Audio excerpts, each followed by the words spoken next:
Hi everyone, it's Heather. So today is the turn of the yellow slow stitching box, and these are the contents. So I've got some gorgeous gold thread in there, and then the material is generally yellow and red with a little bit of white thrown in as well. And I'm using a template here just to show you the size, because this is the cover for the little slow stitched book that I did the other day. I thought that this would make an absolutely perfect needle case because these shapes were already cut out. Now that piece of red there is some 100% wool felt, and it's absolutely gorgeous. It comes from a scarf, and the yellow is some fleece, so it's really soft. Then I've got a little bit of cotton. I've got some white, yellow and some red polka dot. As you know, I do like my polka dots. And then in this little bag I've got a few little accessories, so some embroidery floss and those little round cutouts and a few other little bits of ribbon and whatnot. So what I started to do to make a needle case was basically just fold over the fleece fabric, because it was pretty much cut to size anyway. I did end up just snipping a little bit off the edges, make it tidier, and then I sewed along one edge so that it made a tube, and then just turned it the right way out, and that's made my outer cover. I don't need a lot of inner pages because I don't actually have that many needles when I'm slow stitching outside. I just tend to stick to one or two. So the felt inside went perfectly. All I had to do really was sew that felt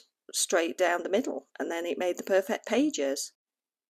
So here you can see I just did a basic running stitch all the way down the middle, and that lovely soft fleece outer layer is going to be the cover of the book, and I'm going to add a little slow stitch piece onto the top, and it protects me from being stabbed. So I decided to keep the edges of the book open because I thought, well, that'd be quite handy just for shoving little things like embroidery floss and maybe my needle threader in there when I'm going outside. But I did decide to add a little piece of ribbon, and then I could tie it and stop anything from falling out. Because it's really soft, you can easily roll it up, so almost like a brush roll or something like that. So you can make it really small and pop it into your handbag if you're out and about. And this is just a piece of scrap ribbon that I had in my stash. It's not a particularly good quality one, so what I did do was snip the edges, and I just added a bit of heat to those to stop it from fraying. You can see that one edge of the fleece is actually pinked, and I think that makes it look prettier as well, but that's just one side. So the next step is to add something to the front, the decoration, the slow stitching exciting part to the front. And I picked out some of that gorgeous polka dot cotton fabric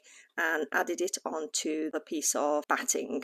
Then just picked out a few little bits of scrap fabric, and I'm going to sew those on there using some of the pretty vintage thread that I've got. So I have got some shimmery thread, that gold thread, so I will be using that as well, but also this gorgeous yellow. And I did later on pick out some pink as well because I thought that would look nice. So this tiny little topper will be slow stitched and then just added onto the front of the book. And of course I took the needle case out with me to the garden so that I could do that. So I've added the little topper onto the front here. I did add some of that golden thread and just sewed round some of the pieces of fabric and held those little dots in place with that, and just laid it on the front so you can see that it fits perfectly on the front there. And I've still got a little bit more stitching to go. So I decided here to add a few extra little pieces onto the front. I've added some little buttons and some sequins, and I've added some more pretty stitching. So that's the completed project. I hope you've enjoyed seeing that. It has come together ever so well. I'm really pleased with it. If you've enjoyed seeing today's progress with my little slow stitched needle minding book, then please do give me a thumbs up.